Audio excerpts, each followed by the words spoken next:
अब समाचार विस्तार से।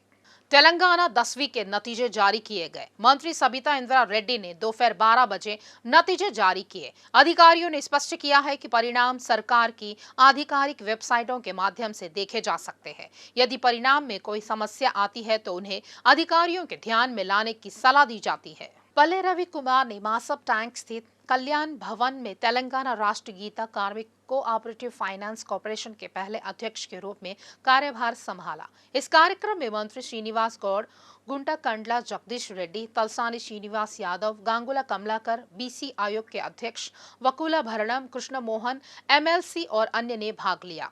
राज्य गीता कार्मिक कोऑपरेटिव फाइनेंस कॉर्पोरेशन के अध्यक्ष पल्ले रवि कुमार ने कहा है कि वे अपनी गौड़ा जाति के लिए जिम्मेदारी से और तिगुनी शक्ति से काम करेंगे। जिम्मेदारी संभालने के मौके पर बोलते हुए उन्होंने सीएम केसीआर और केटीआर को जिम्मेदारी सौंपने और मंत्रियों और नेताओं को उनके सहयोग के लिए धन्यवाद दिया। उन्होंने स्पष्ट किया है कि केसीआर द्वारा उन्हें सौंपी गई जिम्मेदारी से समझौता किए बिना वह कड़ी मेहनत करेंगे और विश्वास बनाए रखेंगे।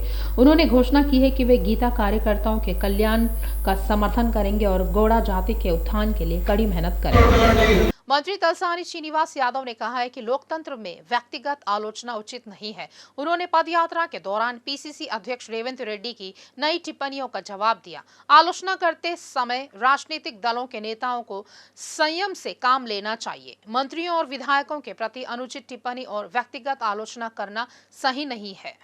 टीएसपीएससी प्रश्न पत्र लीक मामले में गिरफ्तारियों का सिलसिला जारी है। हाल ही में एसआईटी के अधिकारियों ने 4 और लोगों को गिरफ्तार किया है।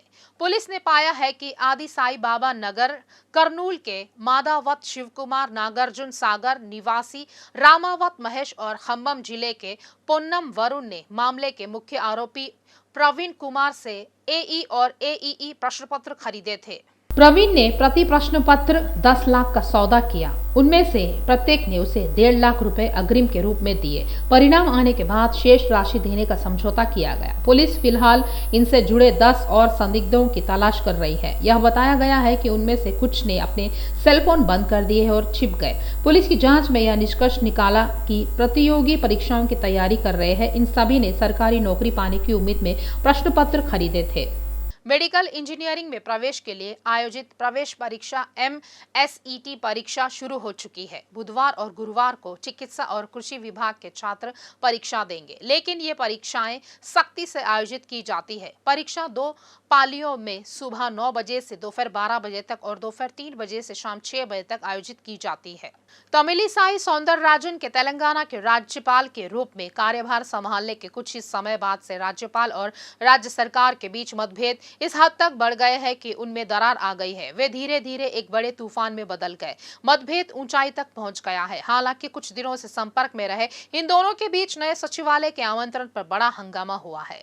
बीआरएस पार्टी एमएलसी कविता ने कर्नाटक विधानसभा चुनाव पर ट्वीट किया। कर्नाटक के लोग इस चुनाव में नफरत को खारिज करें। उन्होंने विकास के लिए वोट करने का आह्वान किया है। उन्होंने अपने ट्वीट में लोगों से लोगों और समाज के कल्याण को ध्यान में रखते हुए मतदान करने को कहा। कर्नाटक में 224 विधानसभा सीटों पर एक ही चरण में मतदान हो रहा है। फिलहाल मतदान शांतिपूर्वक चल रहा है। वक्ताओं ने तल्लापक्का अन्नमाचार्य को एक महान व्यक्ति के रूप में सराहा, जिन्होंने पद साहित्य को तेलुगु में पेश किया। अन्नमाचार्य की जयंती के अवसर पर श्री श्री श्री अन्नमैया ने संगीत और नृत्य निरंजनम के नाम से रविंद्र भारती में एक कार्यक्रम आयोजित किया। गर्मियों के आगमन के साथ शहर में रेस्टोरेंट और कैफे ताजा स्वाद के साथ स्वस्थ भोजन परोसने के लिए कमर कस रहे हैं। गर्मियों का सम्मान करते हुए बंजारा हिल्स में फेरी कैफे ने एक नया समर स्पेशल ड्रिंक और पारंपरिक भारतीय व्यंजन लॉन्च किया है। फर्जी कैफे के प्रबंध निदेशक अमन चिनानी ने कहा है कि वे मॉकटेल, कॉकटेल और आइस्ड टी सहित कई तरह के मेन्यू पेश करते हैं। पेय के बीच उन्होंने कहा है कि मसालेदार मैंगो डिलाइट ताज़ा स्वाद के लिए आम के ताज़े slice, lemon syrup, chilli flakes और सोडा का एक अनूठा मिश्रण है। इस मौके पर बने खास व्यंजन और पेय ने खाने के शौकीनों के मुंह में पानी ला दिया है। Good afternoon, everyone. I am Aman Chenani. I am the managing partner at Farzi Cafe, Hyderabad. At Farzi, we keep launching different menus every quarterly. And this quarter, we've, because of the summer and the heat, we've launched a new summer mocktail and a cocktail menu, and we'd love for everyone to come and try it, as all the drinks have come out very well, and they are very refreshing and tasteful for everyone to enjoy it this summer. What is the special summer? What is special summer? Spicy mango margarita, and coffee lime is one. Multiple others are there which everyone can come and enjoy. Food varieties. Food, we have modern Indian food from all the youngsters from 16-year-old to 60 years old. Everybody can enjoy our food. We have Indian cuisine with a twist, and modern presentation is what we have for everyone to offer. मुझे लगता है तेलंगाना प्रशासन के दिल के रूप में सबसे आधुनिक सुविधाओं से निर्मित सचिवालय शुरू करना जीवन का एक बड़ा सौभाग्य है। मुख्यमंत्री केसीआर ने कहा है कि आसमान की ऊंचाई पर शानदार सचिवालय बनाया गया है ताकि तेलंगाना समाज उभर सके। उन्होंने कहा यह राज्य के पुनर्निर्माण की गवाही के रूप में खड़ा है, यह सबसे सुंदर शिखर है। मुख्यमंत्री ने कहा है कि तेलंगाना हर क्षेत्र में देश का नेतृत्व कर रहा है। नाचाराम थाना अंतर्गत श्री कृष्ण केमिकल्स मुख्य मार्ग पर भीषण सड़क हादसा हो गया। चिलुका नगर से नाचाराम के रास्ते में पानी के टैंकर की चपेट में आने से मनसा नाम की छात्रा की मौके पर ही मौत हो गई। झारखंड राज्य में नक्सलियों का कहर जारी है। हैदराबाद शहर के रहने वाले वी सारत बाबू नाम के एक शख्स की गोली मारकर बेरहमी से हत्या कर दी गई। शरद बाबू की मौत के बाद परिवार वालों में मातम पसर गया है। रेवंत रेड्डी ने पार्टी महासचिव प्रियंका गांधी के मार्गदर्शन में तेलंगाना चुनाव को लेकर मास्टर प्लान बनाया है। प्रियंका गांधी के दौरे की समाप्ति के तुरंत बाद रेवंत रेड्डी ने चुनाव के दौरान अगर ऐसा हुआ तो कहकर लोगों में जिज्ञासा बढ़ा दी है। उन्होंने यह कहा है कि सनसनी फैला दी है। कांग्रेस की राष्ट्रीय महासचिव प्रियंका गांधी और तेलंगाना से चुनाव लड़ती है तो पार्टी राज्य में जरूर सत्तारूढ़ होगी। खेमे में कहा जा रहा है कि कुछ पार्टी वरिष्ठ नेताओं ने राज्य के 2 निर्वाचन क्षेत्रों को चुना है जहां से प्रियंका चुनाव लड़ सकती है। मौसम की स्थिति में अप्रत्याशित परिवर्तन हो रहे हैं।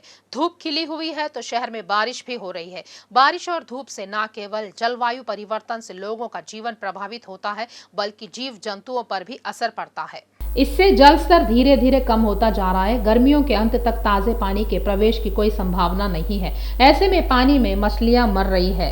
लोटस पॉन्ड में मछलियों की मौत चिंता का विषय है। मछलियों की भारी मौत से पूरे इलाके में दुर्गंध आने लगी। वॉकर चिंता व्यक्त कर रहे क्योंकि वे गंध सहन नहीं कर सकते। कहा जाता है कि लोटस पाउंड के तालाब में मछलियां मर रही है। वहां के लोग नाराज है कि पानी नहीं बदले जाने के कारण ऐसा हो रहा है।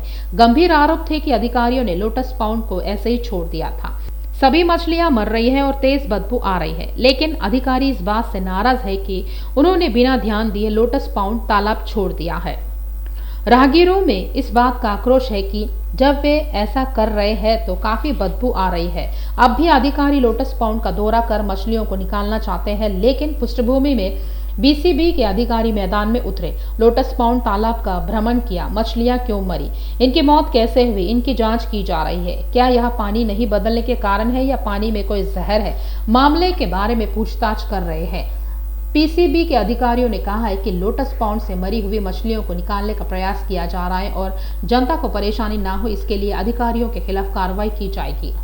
साइबराबाद पुलिस विभाग के पास Moinabad PS ground, Cyberabad commissionerate Hyderabad में 820 खराब लावारिस वाहन है। सरकार इन सभी की नीलामी के प्रयास कर रही है। इस मौके पर उनसे बयान जारी कर किसी को भी आपत्ति होने पर सूचित करने को कहा है।